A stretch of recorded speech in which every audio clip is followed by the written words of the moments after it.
大家好，我们是大叔中文。好，今天我们邀请到，对呀，而且每一次的手势都不同，因为那个歌曲很长，我们要动一下。歌曲是口号吧？好，那么今天我们又邀请了可能老师来上节目了。好，那这个老朋友了，大家也可能老师也不用再自我介绍了，直奔主题，学生都对你非常熟悉啊。那可能老师最近有这个在 IG 上做了一个短视频，对不对？然后一反之前的风格，因为之前我总是看到可人老师更新，我觉得里面会有一个梗，有一个爆梗，然后这次从头看到尾都没有爆梗，让你失望的一集。对，那可能老师的短视频风格都是呢用一些梗来铺陈他要教大家的中文所以这个方法很特别。但是他在这一次的短视频里面直接的直入主题的问了所有的学生一个问题，结果下面噼里啪啦一大堆学生回复，哇，就是快300条留言呢！哇哦，对，我从来没见过300多条留言。有啦，我所有的 IG 回答加起来应该有300多条。所以可能老师到底发了个什么？你给我们介绍一下。对，可能老师，而且你要告诉我们你在什么样的心境下发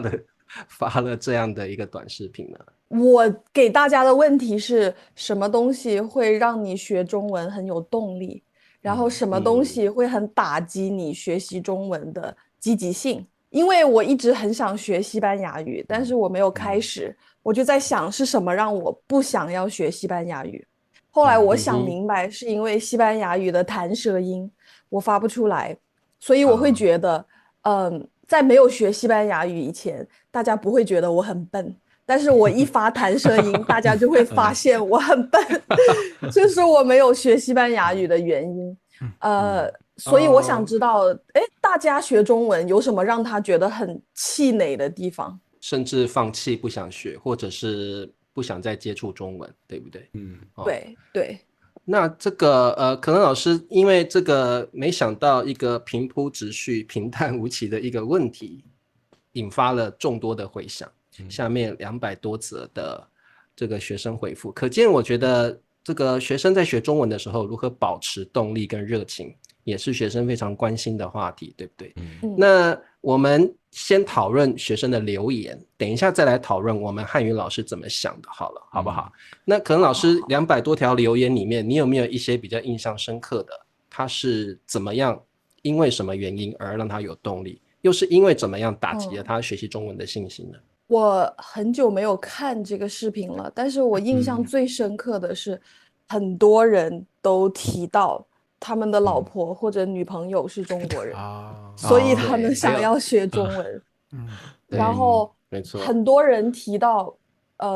找不到中文就是练习中文的语言伙伴，让他们不想要学中文。是母语者还是说跟他们一起学习的语言伙伴？母语者啊，对。其实我有去浏览那些留言了啊。我觉得最有动力的当然是自己的伴侣或男女朋友，他是可能中国人或他的母语讲中文，所以他就这个动力很强大，是他必须跟他另一半去沟通。我觉得这个原因我觉得我们不用谈了，因为你的另一半是中国人或以中文为母语的人，那你当然势必那个动力是很强大的，因为你每天要跟这个人相处嘛，对不对？我觉得这不是一个很好的动力。为什么？为什么呢？请告诉我们。因为我觉得动力分2种，一种是内在动力，一个是外在动力。你的伴侣是中国人，或者说你想要找到一个中国人作为你的伴侣，这是一个很明显的外在动力。那如果你找不到一个中国的伴侣，或者是你跟你的太太分手了，那你就没有学习中文的动力了。所以我觉得这个动力不太好。对，而且跟中文老师谈恋爱的话更痛苦，因为那个老师已经一天在教学生，然后下课以后就不想再陪伴侣练习中文，所以就会对伴侣特别没有耐心。所以你是有过我们一个小鲜肉建国说过他女朋友不是他老婆对他教他中文就特别没有耐心，特别严格。对，反倒会打击自信心，可能是。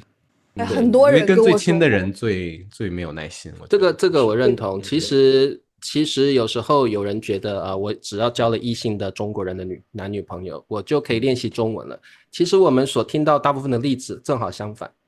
他的伴侣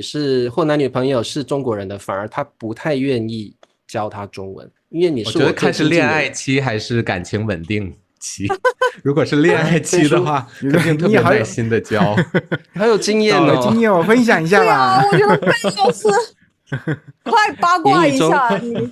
没有吧，这是人之常情嘛。你刚跟人谈恋爱的时候，你肯定用语言或者是找到共同感兴趣的东西，所以会很耐心的教。一旦真的走在一起了，该得到的都得到了，就真的没有耐心接着教了。该得到的都得到了。其实这个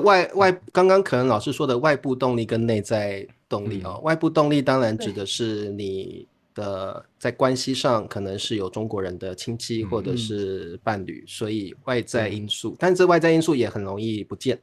比如说分手了，或者是可能这个伴侣没有耐心教你，或许你对中文的热情也会没有那么强烈，对不对？真的，所以这是一个外在动力。我突然想起我一个事例啊，我之前有一段时间做这个播客，和我老婆两个做播客，一开始觉得还挺好的，两个人做一下嘛，挺开心的，感觉刚好让我这个频道更多样性一些。其实刚好我整个结果我看你们出了2期就没有。对，我现在马上就告诉到重点。因为后来准备开始录的时候，发现那一周吵架了，就没有心情再录了。然后后来那段时间就频繁的因为生活一些琐事吵架，就是连着，其实就是吵完之后和好了，然后下周一开始吵架。所以我就完全把这个因为我这个做播客的这个动力就依托于有我老婆，因为她是学心理学的，她知道比较多一点，可以谈论这方面东西。等到我们因为成天吵架就不想做了，因为我自己本身内在动力就没有了，我只是依托于她而已。这其实和学习中文真的很像。对啊，对，所以我觉得这个外在动力很容易驱使你学习一门语言，但是也很容易会让你失去这个动力跟热情。我觉得的确是外部动力。有人觉得，比如说有人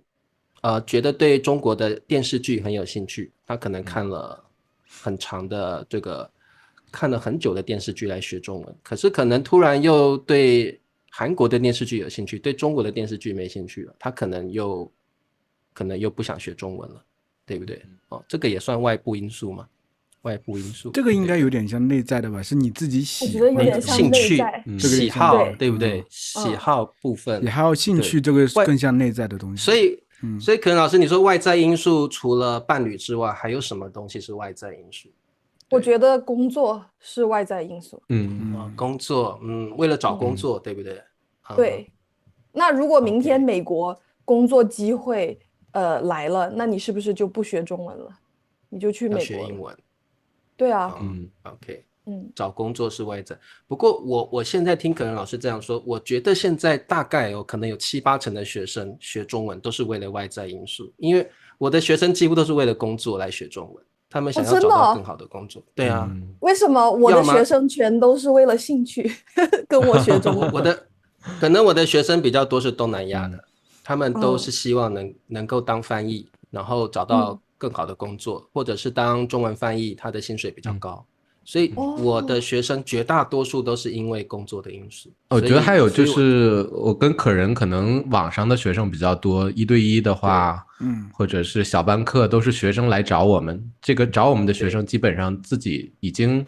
就是很主观的想要学习中文，他们感兴趣。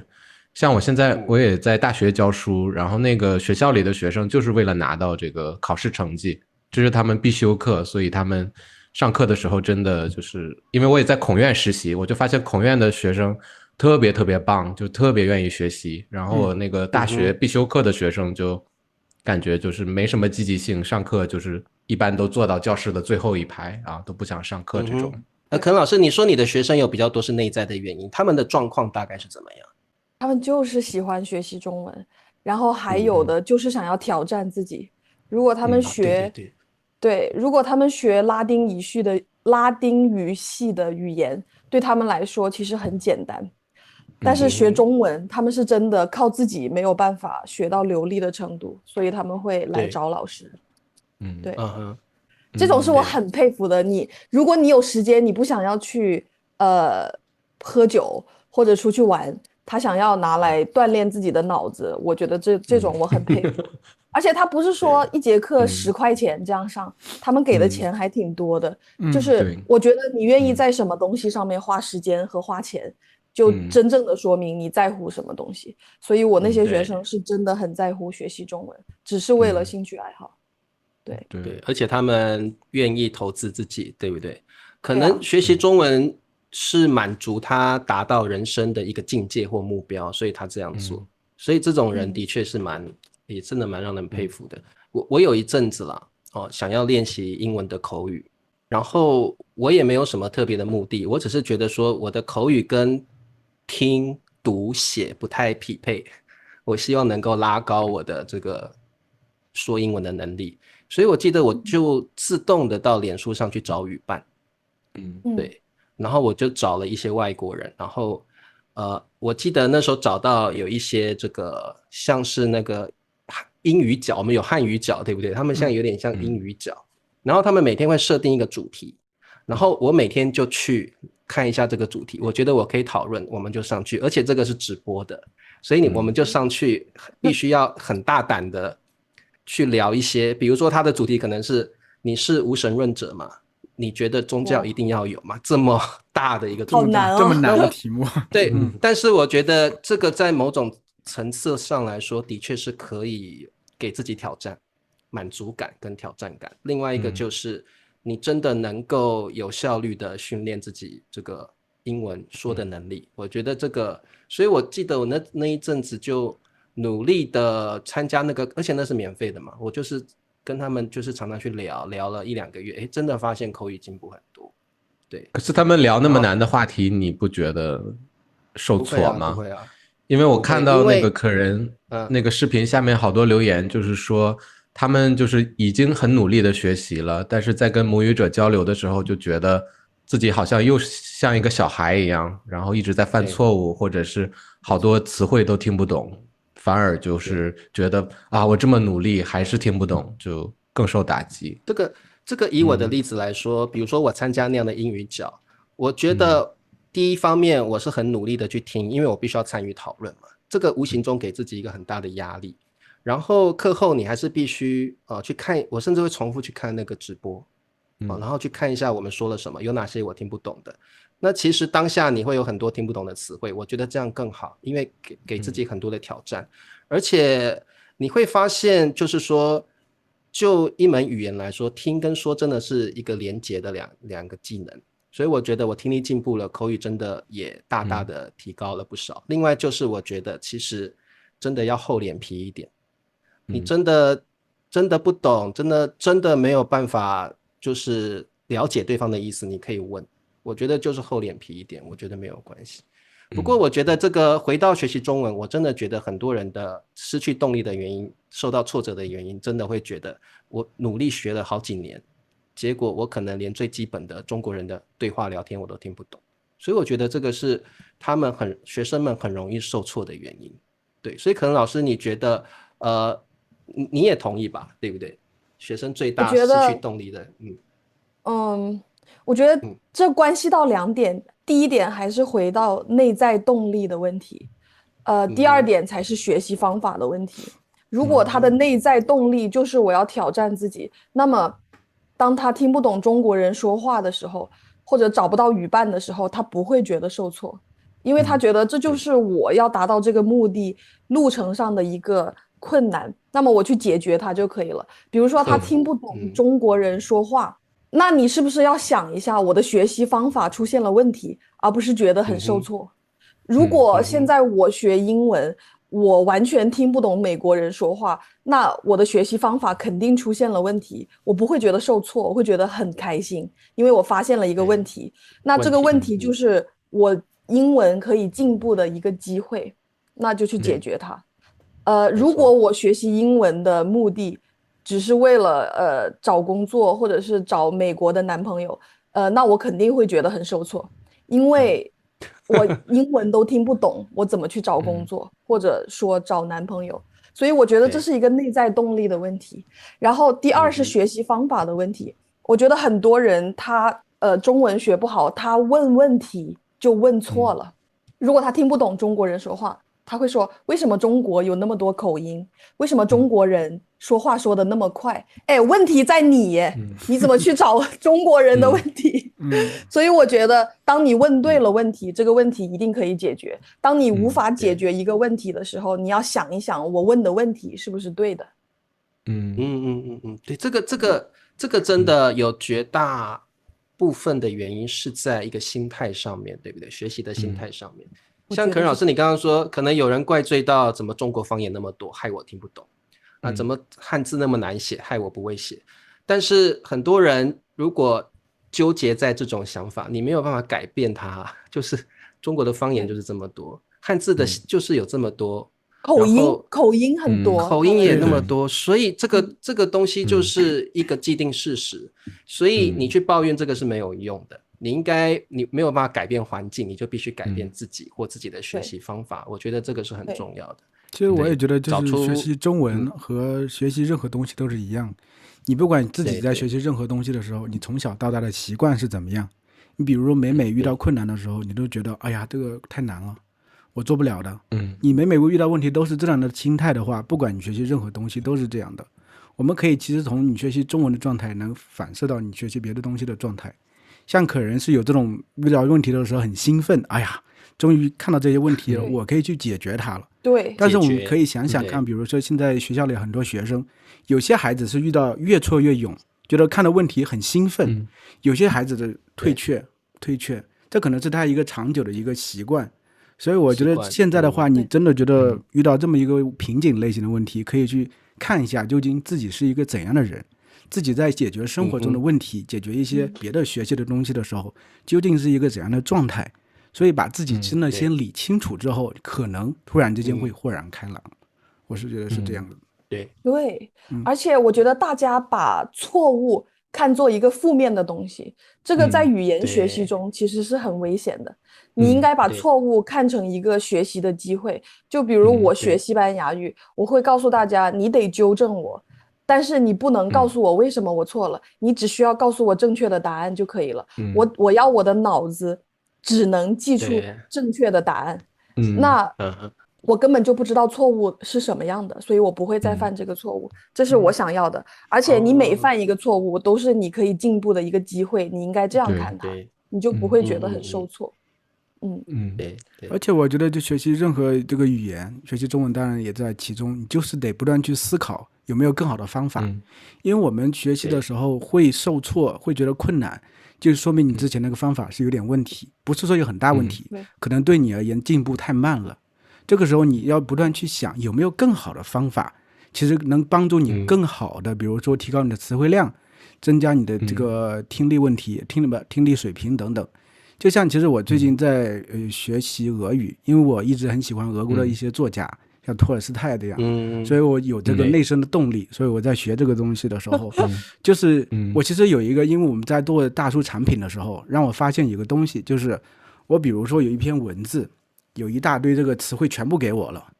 我先把词汇看一遍，我再看文字，我是很顺的。像以前的话，一点点去看的话，然后我会觉得太浪费时间，而且效率太低。我假如所有词汇我都看了一遍，我再看这段文字，我发现很容易，很轻松。这样的话，我看起来更快，我更有这种享受的感觉。这个其实我是在自己工作里头，然后反哺回来我学习语言这个状态。所以我觉得人在不管做什么事情的时候，你需要去不断的思索，因为方法它是死的，人是活的，你得不断去想适合自己的方法是什么，适合自己有没有更好的方法，得不断去想象自己的状态可能和别人是不一样的，有没有一个特定的方法是适合你的，要找到那个方法。我觉得这样你可能进步起来会更快一些，动力才更强一些。我接着你的说吧，就现在我也是在那个学对西汉语嘛，对西汉语，然后学习的时候，我们老师讲到一个能力叫做这个元认知能力。就是元认知能力，就是好像你把你自己学习语言这个过程，你从一个第三人的角度去看，你把它看成一个你自己观察自己的这个学习过程，然后你自己去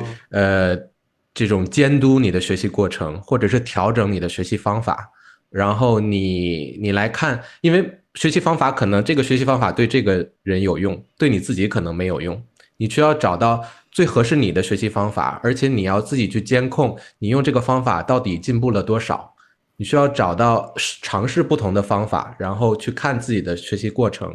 来找到最合适的方法。你每次都在和自己相比。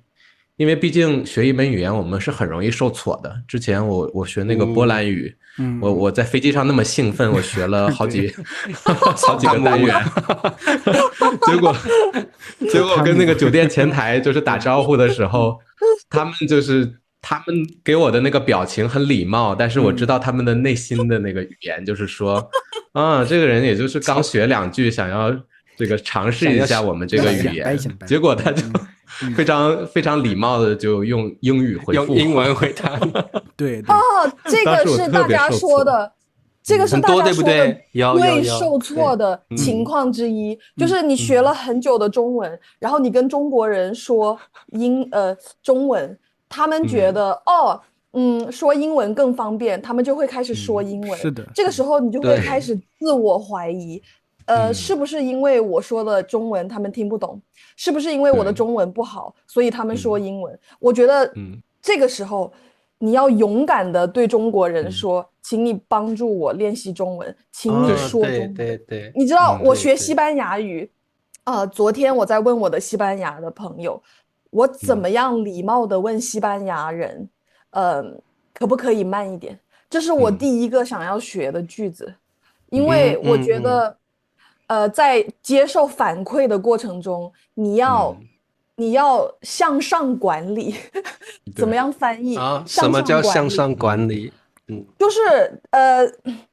是当你有一个老板的时候，当然你的老板在管理你，但是你也要学会怎么管理你的老板，这样的话你们的关系才会很好。那我觉得作为一个学习西班牙语的人，那说西班牙语的人，他们的地位，他们的位置是比我高的，那我要向上去管理他，我要告诉他慢一点说，我要告诉他不要说英文，然后大家是会根据你的反馈来改进的。就很多人说中国人只和我说英文，我觉得很受打击。那你又不是没有嘴巴，你学中文是不是用来沟通的？难道你学中文只是为了背单词吗？这个就是你最好的沟通的机会，我觉得。所以如果大家很受打击，你不要怪中国人不理解你，你应该跟他沟通，你想要什么，你说出来。我觉得你再勇敢一点，对，对，就不要人家一换成英语你就退缩了，你要坚持，要告诉他，对，而且你要be vulnerable 我觉得你要告诉他我的中文不好，所以我要学习，所以请你帮我。当你说出请你帮我的时候，大多数人都会帮你。对，可能就是不好意思，我真的要提高我的中文，可不可以就是不要说英文啊？不然我没有办法进步，可以直接一点了。对，但是你想要，而且我觉得一个场景，要是你每回都和你的男女朋友这样说，你帮我好好学习中文，是不是也容易烦？不是男女朋友是不是例外？对不对？男女朋友应该是例外吧？或自己的伴侣，就你碰到一个母语者的，母语者那是另外回事。要长期接触的一个人的话，我是有这种想法的，对不对？会吗？我觉得男女朋友更会不是吗？我们设身处地想一想好了，如果我们的另外一半是要学习中文的人，他说你讲慢一点，然后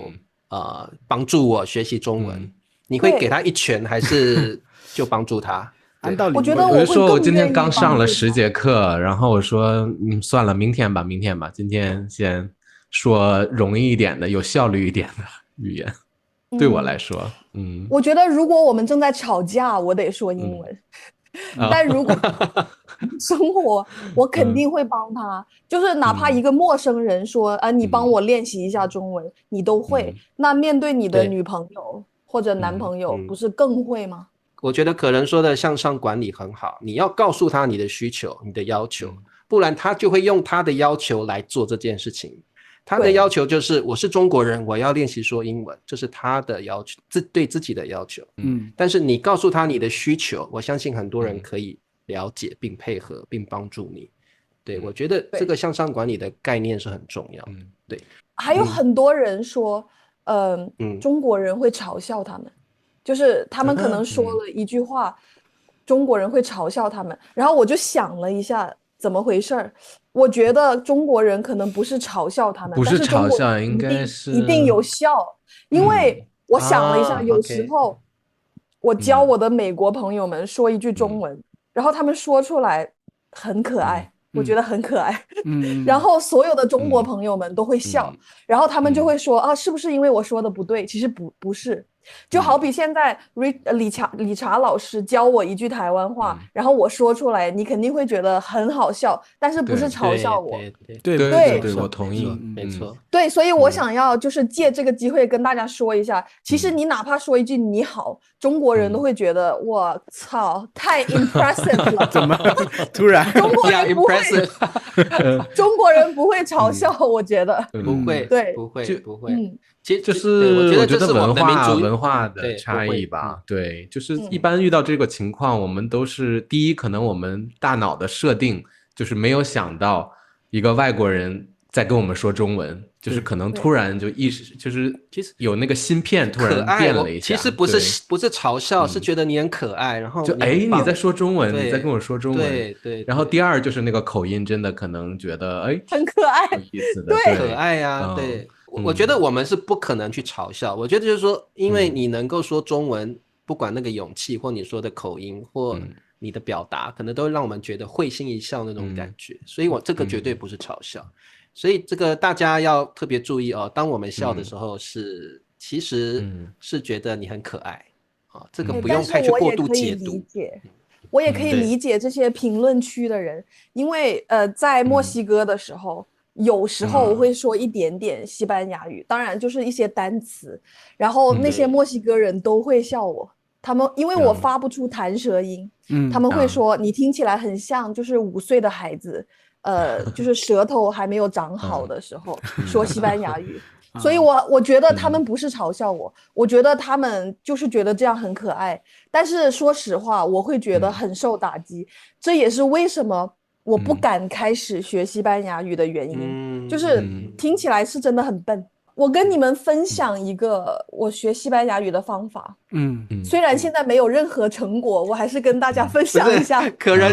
能你这样完全没有说服力，你根本就放弃学习了，你还要分享我们方法，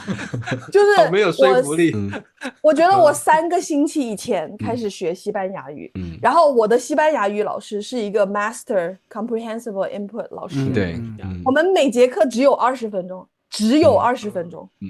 但是这20分钟全都是西班牙语，所以我的学习方法是，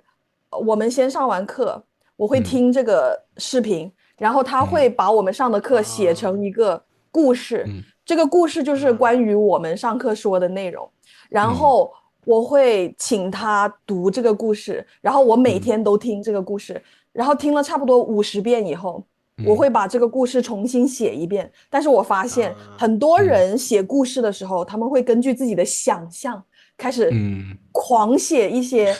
乱七八糟的句子，这个是错的，因为你的输出应该是跟输入相关的，所以我重新写这个故事的时候，我用的词语是上课学的词语，我用的句子是老师写过的句子，我只不过把里面一些细节稍微改成我的故事，然后可能老师的故事那么长，我的故事只有这么点，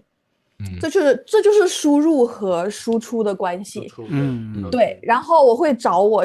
说西班牙语的朋友去看看我的故事有没有问题，没有问题，我叫他们把这个故事读出来，然后我可能又听50遍，然后听了50遍以后，我就可以把我自己写的这个故事说出来了，然后这个时候我就会录一个视频，然后我会把我说的西班牙语的视频发在我的 Instagram 上面，然后告诉大家，如果西班牙语是你的母语，你可以纠正我，但是你不要跟我说语法，你不要跟我说发音，你就是告诉我正确的答案是什么就可以了。然后很多人就会给我反馈，然后在这个过程中，其实听是最主要的，对不对？你看，如果我没有听够，我不会去写这个故事；如果我没有听够，我不会去拍这个视频。所以，当我拍出第一个视频的时候，我所有的美国的朋友就很震惊，因为他们知道我是2个星期以前开始学西班牙语的，但是他们觉得，哇靠，你怎么能说那么多，而且听起来还不错？然后，我觉得这就是为什么，因为你看到的只有输出那一部分，但是我的输入有那么多，2个星期的输入你们都没有看到。对，所以这是对我来说很有效的一个方法。我跟大家分享，是因为我不是很明白为什么大家觉得找不到语言伙伴是很挫伤他们的一件事情。因为第一，为什么语言伙伴很难找？这个我不懂。第二，为什么你一定要面对面的跟中国人聊天，你才觉得学中文是有效的呢？因为我见到很多，差不多有2-3个，有2-3个在美国的学习中文的人，他们都流利，而且他们没有去过中国以前就已经流利了。我觉得这个是完全可以的。对，我觉得在学习中受挫之后，肯定就要试着去找原因，然后要找一个借口。那可能就是说没有这种语言环境，没有语伴，就是一个很好的这样的一个借口。所以可能大家会觉得这个是导致我没有学好的原因，但是我还是回到刚才那个原认知的那个理论，就是说你自己不要去看外界的东西，你要自己观察你自己学习的状况，你用的方法对不对？还是说你每次去到找了一个老师，你让这个老师来决定你的一切，但是你自己都不思考这个老师讲的东西到底对我有没有用，他这个方法对我有没有用，还是又回到灿叔的那个方法，可能自己要回去审视一下要去尝试不同的方法。可能你用大叔和别人用大叔学习的方法就不一样，你们用的一样的材料，可是得到的效果却不同。那为什么那个人他就用大叔学得很好，这个人就做不到？可能你要去看一看那个人是怎么用大叔去学习的。你可能听到可人的方法，这个 comprehensible input 非常有用，那你可不可以去试一试这样的课，看一看对你有没有效，对吧？就是还是要多去从自己的方面找因素，不是说去找一些借口说这个导致我没有学习好。对，那我总结一下 Ben 叔的说法，就是如果你用 comprehensible input 学习中文没有效，那是你的问题，不是 comprehensible input 的问题。其实这个我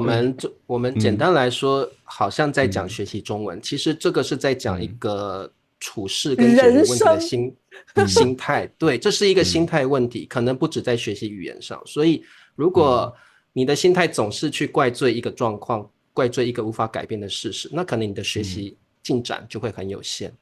不过最后我想问大家，都是中文老师嘛，我想问大家一个问题，因为这个也是我很想问你们的，就是今天这个可能老师发的这个短视频，我也想了解一下，你们当了中文老师之后，学生哪些行为是最打击你们的，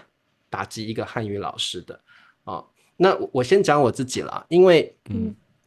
我当汉语老师这么多年最打击我的就是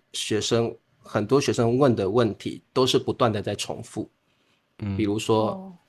他会问老师和跟而且有什么不一样，老师抱歉跟道歉有什么不一样。我当汉语老师的前1-2年，我会很耐心的回复，很仔细长篇大论回复他。我后来发现我这样做是不对的，像可能老师说的向上管理，对不对？我觉得我们也要向下管理，对不对？我觉得我有一个茶饼理论，就是说如果你要一个人去帮助你，你是个茶壶，你也要让这个人可以把你提起来，你要个把手给我呀。可是现在很多学生，你是个茶壶，但是你却没有那个茶饼，你没有那个把手，我没有办法帮助你。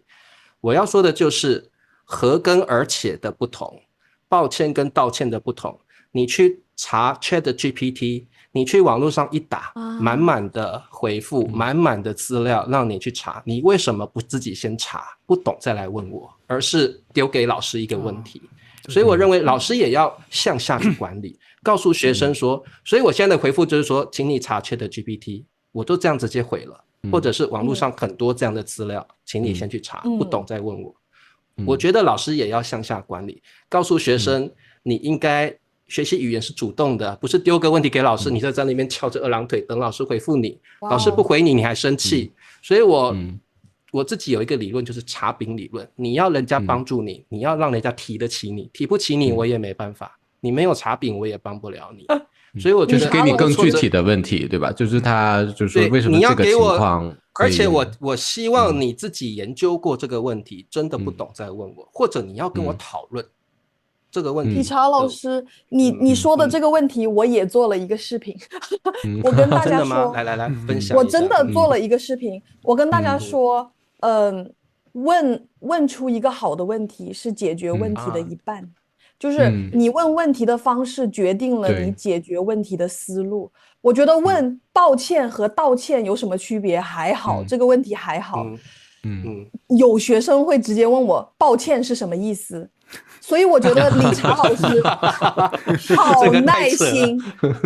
你真的好耐心。我不会回答学生你去查字典类的问题是吧？我真的会回答他Do I look like your freaking secretary？ 我真的就这样回答他，就是一个谷歌可以的问题，他也要来问我。但我觉得这个可能不是最打击我做中文老师的点。对，我觉得真正打击到我做中文老师的点是，在公立学校做中文老师的时候的课堂管理的问题。就是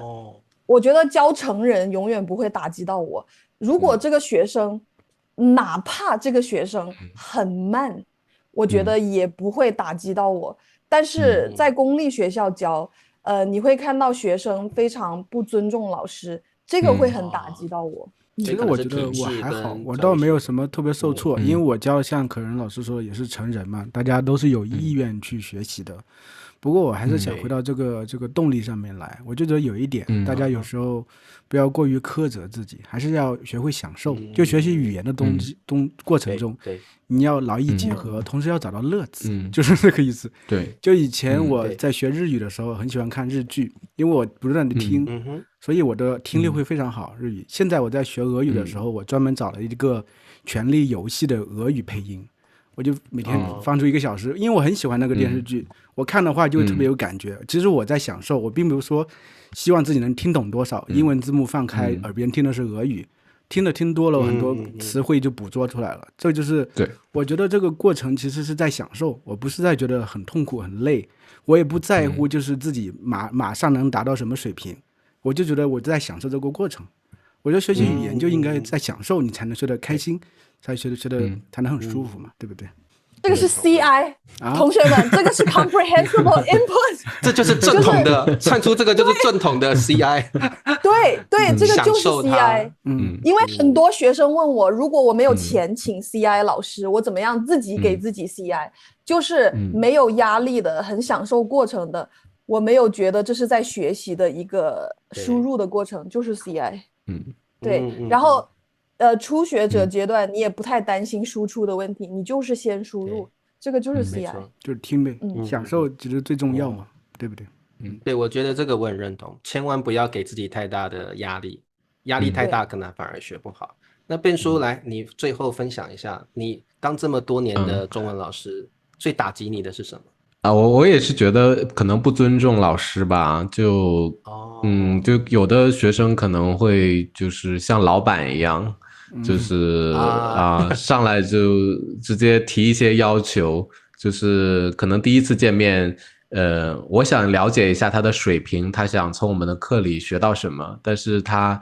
就是过来就是说，你就按照这个方法教我啊，然后就很硬气的直接就说我就想学这个，你教我这个。然后他可以用比较友好的语气说，他就是直接说，就好像我是一个打工仔的那种感觉，就对对对，就是过来老板说给你就按这个做吧，就这样啊。所以哎，我我想问为什么会这样？你不能选择你的客户吗？我可以选择呀，所以后来我就跟他说，找了个借口啊，我就是说那个不好意思，现在我不招新学生了。因为他就是加了我之后，我当时在睡觉嘛，他一直发信息，然后发信息就是说，你必须按这样的 PPT 给我做成 PPT，然后上课的时候按照这个 PPT 的格式来给我讲。这种人就是他都没有跟我问好什么的，就说你按这个做。然后我开始的话，我还脾气比较好的跟他回一回，后来我觉得真的我达不到他的那个。就是觉得跟这个学生沟通的时候会觉得不舒服，觉得太强势了，会就婉拒了。对，其实我们汉语老师很重视尊师重道这个概念。对，我就是简单的礼貌，特别重视，至少要基本的礼貌要有。对，真的。保持动力的事情呢，我们今天已经聊了很多了，可能老师有不错的很多精辟的见解。我觉得这个可能老师可以帮我们总结一下吗？你觉得学生要保持动力？应该要有怎么样的方式跟条件？我觉得李灿老师的想法我比较认同，就是要有一个。我跟笨叔被冷落了。哦，再说一次。没关系，不用了，伤害已经造成了。没事，继续。